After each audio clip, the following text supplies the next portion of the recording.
Welcome to Bet here on Wager Talk TV. I am Kelly Stewart, and before we get into it, we've got a jam-packed show for you. We got some TNA with Ralph Michaels. After the big game breakdown, barking dogs, maybe a sandwich game or two. Fake Joe Public. VR is coming in hot with some of that college gold. And of course, best bets. Fresh off a sweep of last week, let's bring in Marco D'Angelo and Joe Raineri. And if you are new here to the Wager Talk YouTube channel and new to Wager Talk, one time and one time only, you get a $39 day pass from the handicapper of your choice, $5. If you like Marco D'Angelo, WT.buzz/MD. Marco, Joe, we've got a pair of really solid games for the big game breakdown, neither of which I want to be part of. Saturday, noon Eastern, Florida State is a 2.5-point favorite currently on the Wager Talk odds screen. Total 55 at Clemson. We were talking about this one before we got started. And Marco, I told you on the hustle this week, Chris Thurston and I kind of said, hey, maybe the game has passed some of these old guys by, transfer portal, etc. Dabo Swinney tried to blame some of their woes last year on their quarterback, but they seem to follow him into this season.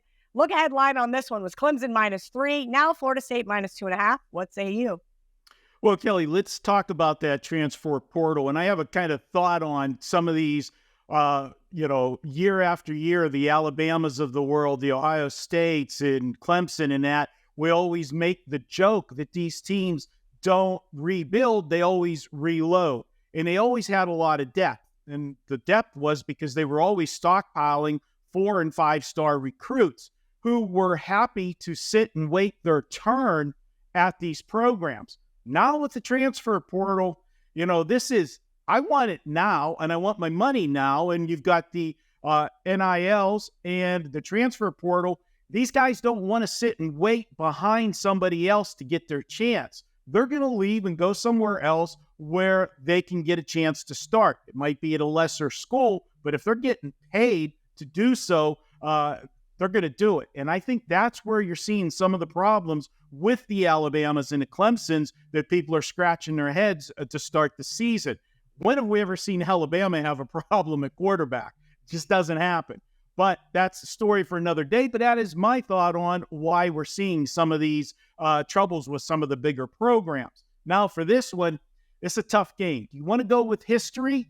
And if you go with history, well, it's Clemson. They have owned Florida State 7 straight in this series. They have won.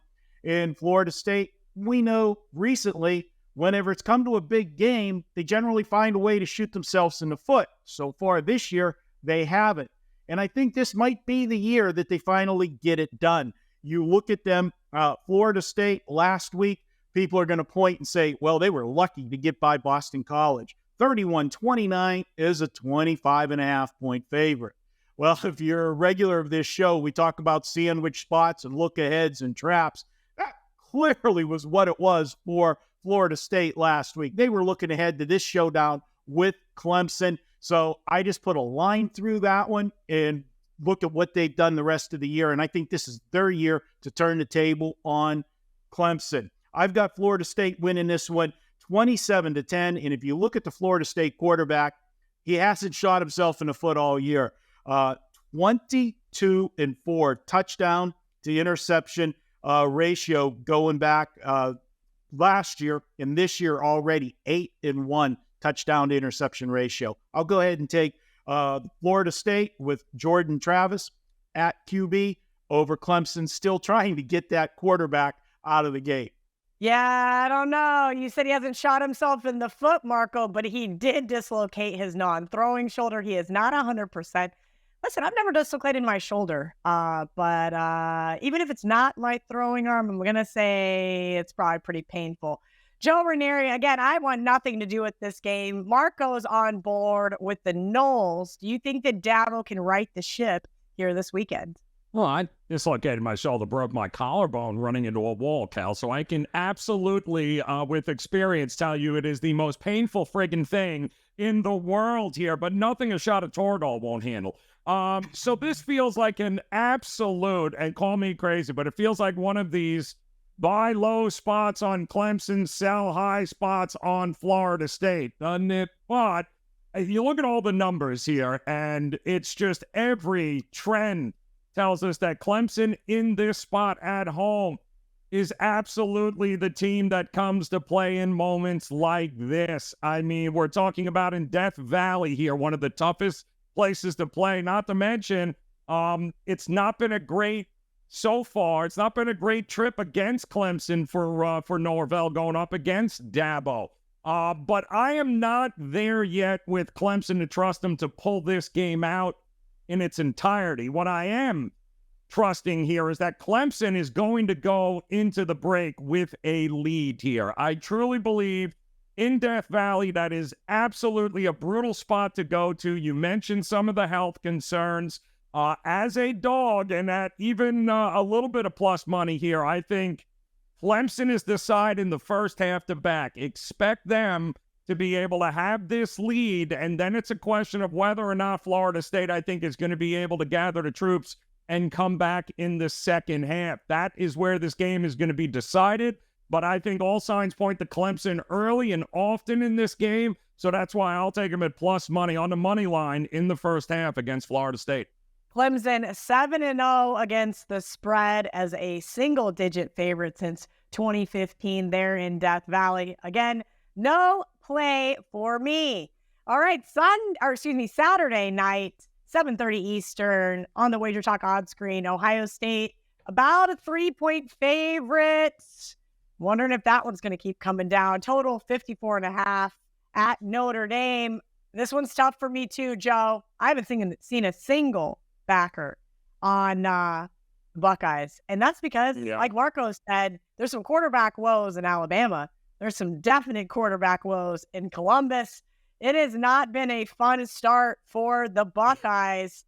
But, man, Notre Dame, Hartman, Joe Raineri, how in the world are we going to bet this one? Well, I looked at this, Cal, and I'm with you. It's not a game that I want to get involved in because I do think it's truly a coin flip game. I don't see an edge to be had one way or the other as far as the side goes. However, the one thing that I do know about both of these teams and what we have seen thus far is they are going to bring it defensively. And we saw this with Stroud and company last year when these two teams played. It was a rock fight. I think it was 10-3 at the half in that game here. And you mentioned some of the concerns or the questions that Ohio State has had at the quarterback position. It looks like they have finally figured it out with Kyle McCord, and that's going to be the guy that they're going with.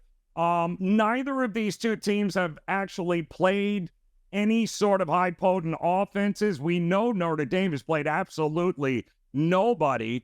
But I looked at the total in this game, and this is going to be one of these spots, and it's that time of year, Cal, where we start breaking these games up in the first half and full game.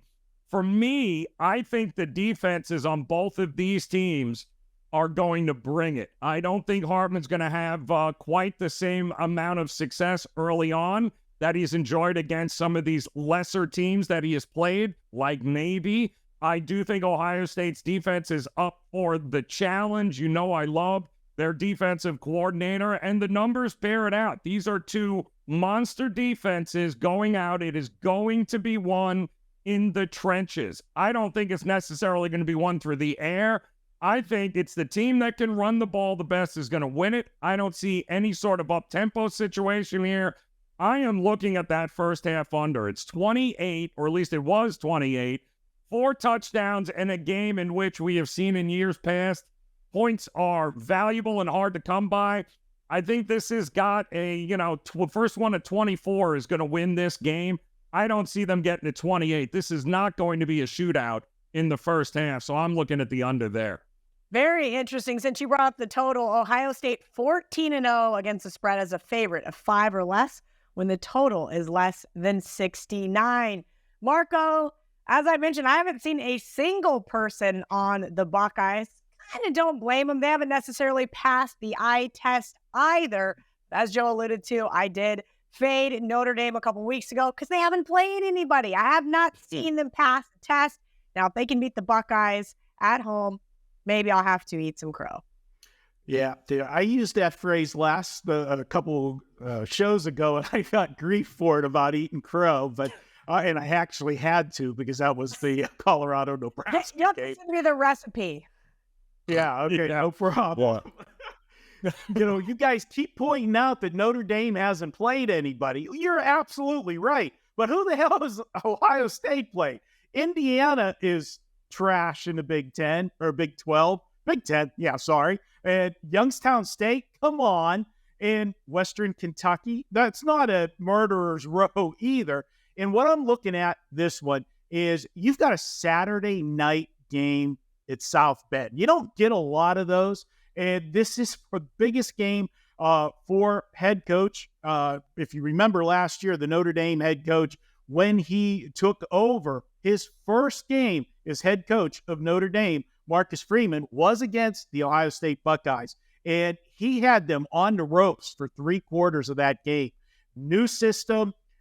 Players were buying into them. Didn't have a quarterback like Sam Hartman last year. Now they can move the football. And because they can move the football through the air, look at this running game, what it's doing. Yeah, I know they're going against cupcakes, but let's see Ohio State stop it. Sam Hartman's putting up video game numbers so far. He's already thrown for 1,000 yards passing in 4 games. He's got a 13-0 touchdown to interception ratio. I'm going to take Notre Dame here. They almost got it done last year in Columbus. Now they're at home, underdog here, Saturday night, TV cameras there. I'm going to go with Notre Dame, pull the mild upset. And if you look at their schedule, if they win this game, they got clear sailing, in my opinion, until they play USC. Now, we could be talking about, a national championship for Notre Dame and have it actually be legitimate for a change, not backdoor into the playoffs and get their doors blown off. Let's go ahead and take Notre Dame plus the points here Saturday night at South Bend. Marco, you can thank Kansas State for that one. As embarrassing as that Baylor loss was, as a Wildcats fan, God, I'm glad we didn't get completely embarrassed in the national championship game. That being said, there he is, the man with the pen, Ralph Michaels, bringing in the nerd charts every single week here on the college football edition of Bet On It. Don't forget, guys, you can get all of Ralph's charts and information in a nice, beautiful PDF spreadsheet on his homepage on Wager Talk. wt.buzz/RN. Ralph, as always, these are not always play-ons. These are not always play-against, but these are actionable information that you can use to help your handicap. What have you dug up for us for college football week 4? Really, first, let's talk about those charts for a minute. You might think I'm doing this for the viewers, guys, but Kelly calls me 2 minutes after the show's over and says, what were all those systems? What's for all those angles? So if I'm going to do it for Kelly, I might as well make the PDF for all of you guys. So, Kelly, I've been handicapping 40 years. And there's still times when I handicap that I continue to learn things. That's the one thing about this business. You never stop learning. So I used to have the mindset that a college football team that played their first 3 games at home, playing a weak non-conference schedule, now going on the road in game number 4 would be a negative. And I think that was a fair assessment. But diving into the data, this chart shows us college football game number 4 teams when they played the first 3 games at home. So the top part of the chart means game number 4, you're an away dog. I put all the numbers in there. You see the numbers are 51.3%. So not a negative at all. 51.3% is a good number. But take a look at the bottom 2 in the darker orange. If a team was at home the first 3 games of the season, and now they're an away favorite or a small dog, 1 or 2 point dog, since 1989, they have covered 59.8%. And look at the bottom chart. Since 2018, those teams like Kentucky, Duke, Miami of Florida, Maryland, and USC that played their first 3 games at home and are now an away favorite or a small dog in game number 4 have gone 16-3, 84.2% against the spread. Oh, something I might have to be looking into for my 3-team money line parlay there, Ralph. All right, you've got 3 systems for us in college football this week. Let her rip. I'm going to go through 3 here, Kelly, and I have a couple bonus systems in the PDF when they download it later tonight or tomorrow. This is early in the season. Games 1 through 4. You were at home and you lost by 1, 2, or 3 points. So you're off a close home loss early in the season. Those teams since 2013 have gone 66.2% against the spread. Troy and Boston College fit that mold. And it's a very nice sample size. 94 ATS wins, 48 losses. So again, games 1 through 4 in the season, you're off a home loss of 1, 2, or 3 points. Troy and Boston College, a 66.2% play. System number 2, you have a win percentage of 60% or higher. You are an away favorite. You scored less than 17 points your last game, and you're a favorite of 6.5 or more. So this goes back to 2015. You're an away favorite of 6.5 or more. Last game, you scored under 17 points, and you are a winning team, a winning percentage of 60% or higher. 39 ATS wins, 17 ATS losses. That is 69.6%. 4 teams apply: Ohio, Minnesota, James Madison, and Georgia Southern fit that 69.6% system. And the final system, you're off a win as a dog of 6 or more. And now you're at home, and the only thing we're excluding, Kelly, are favorites of 20 or more. So you're off a win as a dog of 6 or more. So you're a nice size underdog. Hopefully they were on your underdog parlay. And now you're a dog or a favorite up to minus 18.5. These teams have been a fade. They are 66 and 97, only 40.5% against the spread. And it makes sense. You're off a nice sized dog, and now you're at home. You look for a letdown. South Alabama and FIU are the 2 teams in that 40.5% mold. And by the way, when you go and download the PDF, you'll also see that those teams, South Alabama and FIU, are also 58.8% to the under in that same situation. So I have the straight up record and the over under record for all these situations, as well as the ATS situations on the PDF download. Woo! My dogs escaped that one. You had me nervous there for a minute, Ralph. But my dog is an away dog. And that's the good news. He is Ralph Michaels at Cal Sports LV. Again, his website over at wagertalk.wt.buzz/RM. That is how you can get all of Ralph's nerd charts. All right, time to bring back in Marco and Joe for some of those other barking dogs. All right, is that what I hear? I think it is. I think it's time for the barking dog segment. A handful of dogs to make my parlay this week, but nothing that I really love, so I would love some help from my 2 favorite guys. Marco Barco, you're up first.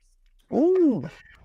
All right, Kelly, I'm going to look at a big dog. So, you can't give me crap for giving a little small, puppy there. This one is a big one. We're taking Cincinnati plus 15 at home against Oklahoma.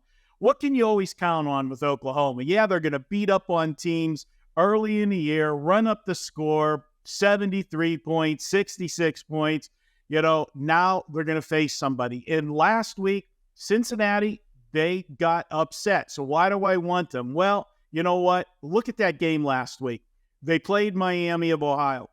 That was off of Cincinnati beating Pitt. They went to Pittsburgh, beat Pitt. But more importantly, were looking ahead to their first ever Big 12 game. They moved to this conference this year. First Big 12 game at home. And who do you get? Well, you get one of the blue bloods of the Big 12 that's on their farewell tour of the Big 12 as they're about to bolt after this season. So, yeah, they got caught looking ahead. And, who did they play? Miami of Ohio. Well, if you're not a geography major, you might not know that Miami of Ohio and Cincinnati, very close in Ohio. That is a rivalry game. a rivalry game where, in football at least, Miami of Ohio, being out of the MAC, is the little brother in that rivalry. And we know how the little brothers love to jump up and, beat up on Big Brother, and he did that last week. So don't make too much out of that upset loss. They were looking ahead, and the underdog had something to prove in that one. Now the roles are flipped. I like Cincinnati in this spot. You're going to have a wild crowd with this first Big 12 game at home. I look for them to keep this one close. Oklahoma, we're getting a inflated number because of their lopsided wins and the mentioned loss last week by Cincinnati. I don't see this as a 2-score game. Do I really think that Cincinnati's going to pull the upset? I think they're going to keep it close for a long time.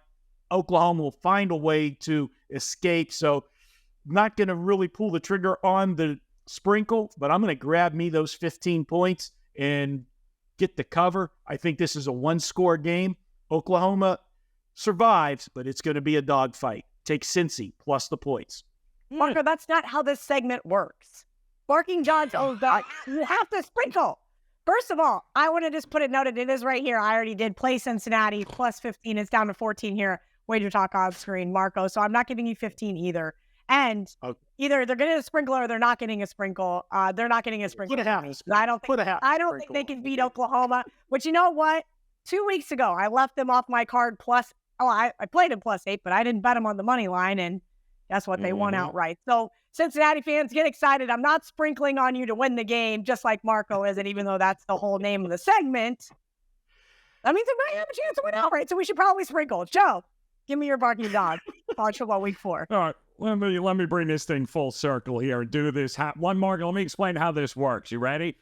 I am playing a team where in a game in which, the wrong damn team is favored. So I, without a doubt, take your points and stick them. I'm taking Washington State as a home dog, and I am taking them on the money line. I do not get it. Now, listen, both of these teams have, I think they've played so far with some chips on their shoulder. I bet against Oregon State early against Colorado State. That didn't work out all that well. Thanks, Colorado State, by the way. But Washington State has been nothing but impressive, right? They handle business against Wisconsin. They get a cupcake last week. Cameron Ward is maybe the best quarterback nobody is talking about in this country. I love the defense. And while, listen, Oregon State, it's been great, right? Good old former Clemson quarterback, DJ, Ukulele, whatever the hell his name is. He's actually been pretty darn impressive. But here's the problem. They have played absolutely nobody. The biggest problem why it didn't work out at Clemson for him was simply when the competition, especially in conference, got better, he got worse. And that was always been one of the biggest problems. So he goes out to Corvallis. He has some success. It's been a great run of 3 games thus far, but they're coming out of a game in which was way too close too often, while Washington State is coming out of a game in which it was a cupcake, it was a blowout, starters rested in the fourth quarter. Washington State is going to be ready. Cam Ward is an absolute monster. Pay attention to this kid. He is absolute money. The defense slows Oregon State down. I think the ultimate INTs are going to show up for DJ. So that's why I'm taking Washington State. Keep your 3 points. Washington State wins this game outright. Yeah, I know a couple sharp guys that are in agreement with you there. Joe, I may have to join you. Well, I'm actually joining both of you, but hopefully we get 2 outright winners from the Barking Dog segment. We're going to get you right back to Joe because it's time to fade Joe. Joe Public. That's right. We don't have an intro to that. So I'm just going to start there. We go. I am going to go simply. We don't have an intro.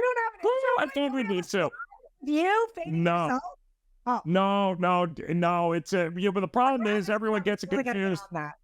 No, it's because they're used to the "Are you high?" They're getting high. They completely didn't make one. So not a problem. Instead, what we're going to do is we're going to go to the game in which the public is going to be most interested. And once again, shocker, it's Colorado taking on Oregon here. But I mean, forget the fact that this thing opened up 14.5, 15, and then all of a sudden 16.5. Now we're up to 20.5, 21. Forget the sideness. I think the way to look at this is going to be at the total, because I absolutely believe the total was inflated as it was, and now we are up and over 70. And here is the thing that makes me want to fade the public's love for points, and more points in here. Oregon is going to get theirs, and we know that. But this is going to come down to whether or not this game goes over, Cal, because if it is a blowout in which the market is telling us, right, with a 3-touchdown favorite here at Oregon, the second half is going to come around, and Oregon is do what Oregon has done a number of times and burned people anticipating overs. Why? Because what they do is they then go ball control. They will not give Colorado and Sanders an opportunity to get back into this thing. When the game is a blowout the second half, Oregon is going to move the chains. They're going to take their time. They're going to give less possession opportunities to Colorado. And then we are going to come up short here. I'm not convinced that without Hunter on both offense and defense for Colorado, that they are going to score as many points as everyone thinks there are as it is. Oregon really doesn't care one way or the other. They have the better team. They're going to win this game. And call me crazy, 70.5 points when Oregon is going to be sitting on the ball in the second half in the fourth quarter in a blowout. I'm not buying it. I'm fading Joe Public on the total on this side and looking at the under 70.5. Yeah, that sounds absolutely and utterly terrifying. I cannot wait to join you on that under so that I still have to know. Like, that's just, Which is one of those totals, just like the Colorado-Nebraska game. I tailed you on the under. I said, I'm not watching this. It's disgusting. And everybody complained and bitched in the group chat about all the turnovers, and Nebraska did what Nebraska does offensively. So it worked out well for us. Marco, D'Angelo, it's week 4 of college football, and I'm getting really hungry. Well, Kelly, we got a sandwich for you. In this one, actually, I could have called it sandwich or I could have called it a trap because it actually fits both. But we're going to open the deli up, call it the sandwich game of the week, and here's why. Could you possibly get a worse scheduling spot for one of these two teams? And that is Colorado State. We got Colorado State this week. They're coming off playing last week the game of the year for them. They played their in-state rival, who is the nation's darling, the Colorado Buffaloes. Not only did they play them, but we saw the game. We saw what happened. They were beating this team until the final, 30 seconds of the game when Colorado finally tied it up, sent the game to overtime. What a gut-wrenching loss. Now they've got to go out on the road, play Middle Tennessee State. How in the world do you pick yourself up off the mat after you played a game like that? This is one of my angles I always love. You get a big dog that gives a team a major scare, but then finds a way to lose the game at the end. That's devastating for that team. And we'll use the phrase, they end up losing the same game twice because they're flat as a pancake the next week. Not only are they playing a team, Middle Tennessee State, but next week they have the conference opener against Utah State. So you're talking about sandwich spot from last week to this week. But the bigger issue is, how do you get them motivated after what would have been a monumental win? That was a rivalry that they hadn't been playing because, all these conferences and everything, people changing, these old school rivalries that we love to see have gone by the wayside. That was electric last week, and everybody tuned in to watch that game last week, and you were rooting for the dog. At least I was. I wanted to see Colorado lose, and I wanted to get more people hate me on the YouTube channel. But you know what? I like that. Go ahead. Tell me what an ass I am for betting Colorado State last week. I love it because it helps the algorithm. Whether you like me or you hate me, it still helps the algorithm the same way. So let me know how you feel. But I'm going against Colorado State this week. I'm taking Middle Tennessee State in this one. We just have to win the game, basically. We're looking at a 3-point spread. I look for them to win this one big. I've got them winning by double digits. We're making this the sandwich, the trap, whatever you want. Go to the window. Middle Tennessee State is the play this week. Yeah, Mark, I already joined you on that one as well. Great. Kind of flat spot, as you said, lose the game twice. Lots of ways we could make that one work. I don't know about you guys, but every time we do this segment, I'm ready to run through a brick wall afterwards. You guys asked for it, and he is back, the king of UFC, the gold, the sprinkler himself, Yanni, the Greek gambler, @Greek_gambler on Twitter. If you guys are not already following him, jump in the comment section. Tell us you love VR. That's what the whole comment section basically is. They were so happy to have you back a couple weeks ago, and that is because you bring all the heat. VR, college football, week 4. What do you got? Yeah, I love you guys so much. I appreciate, honestly, the support. I always go and check it out. You know, I'm vain like that, so I got to see how you guys feel about it. I just wish I had more time to give more feedback and all. But thank you so much. Real quickly, as you know, 5 factors I trade: network, price action, mean reversion, analytics, and of course, momentum. And with that said, rather than waste time, I don't throw fluff your way. I'm going to give you as much information as possible. So you know, with college football, you're never going to tease anything. You're never going to tease any sides. You're never going to tease any totals. So we could put that to the side. We don't parlay unless a game and a total is correlated. Very rare will that happen. In fact, most of the times when it's factual correlated, the sports books won't let you bet it. So with that out of the way, let me give you my top 5 real fast in college football. And most don't disagree with the top 5. It's Georgia, Ohio State, Alabama, and actually Georgia, Ohio State, Alabama, and Michigan. Those top 4 you can't disagree with. I think it's between Tennessee and Texas. And I got them within like a touchdown between the number 1 and the number 5 team. Maybe 7.5, 8 points at the most.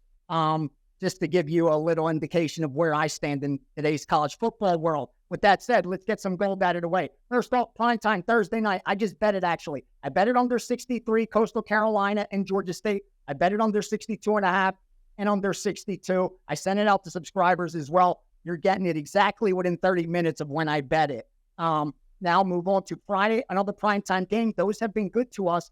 Laying 3.5 on Air Force, past that key number. That's a telling sign when you're willing to not sit back and see, is it going to drop back to that 3? Could we get a better number? Will that San Jose State money come in? There was no hesitation at all. Straight on Air Force. Now let's move on to Saturday's action. I'm going with quality over quantity. As I told you, as the season progresses, I get better and better in identifying the strongest positions from the guys that I'm working with. Start off with Georgia Tech at plus 5.5 and plus 5, even a little sprinkle on the road against Wake Forest.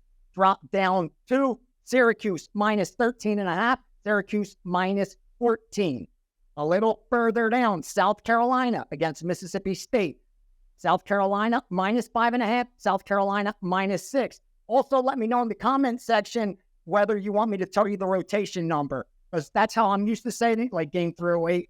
But if you guys just want the sides to make it faster, so make sure in the comment section you let me know. And more importantly, go down there and smash that like. I'm not shy. And, you know, Kelly, Marco, they're nice people. They're not going to ask you. Me, I was raised in the street. I'm not ashamed to ask for help. So please go down there, smash that like button, get the algorithm to keep following these videos. We need people to learn how to sports bet. You got to see the square shit people are betting still in 2023. They're buying points and think they're getting the same bet I am. No, you're not. You're not getting the same bet. Don't lay 120, 125, 130. If you don't get the number, let it go. Another trade's coming.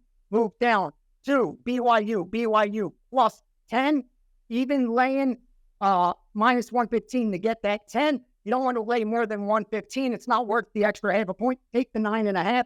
You'll do just fine. BYU, as long as you're getting past 8, you're good there. Move down to Northwestern against Minnesota. 357, 358. We're taking Northwestern home field plus 12, plus 11.5, plus 11 on the Northwestern side. Go down to UCLA at Utah. Taking the road dog on UCLA plus 4.5, UCLA plus 4, UCLA small sprinkle. Flip the page. We are going with Maryland on the road minus 6.5, minus 7 against Michigan State. Two-way action, SMU, TCU. First guys pounded me minus 7. Other guys came in, actually took the 7. not 7.5. So disagreement in power ratings from two groups that both are long-term winners. Go figure. But it happens a lot. I actually was talking with Dave Mason from Bet Online. He says you would be so surprised how many times that happens. And then finally, the big one, Ohio State. Somehow, some way, every wise guy on the planet has an Ohio State ticket in their pocket. They have Ohio State on the money line. They have Ohio State -3. They have Ohio State -3 with juice. They blasted it into the bots. So Ohio State is the wise guy game of the week. That's for sure. And in that same game, over 55, over 55.5, over 56. Don't know if getting ahead of that square action or not.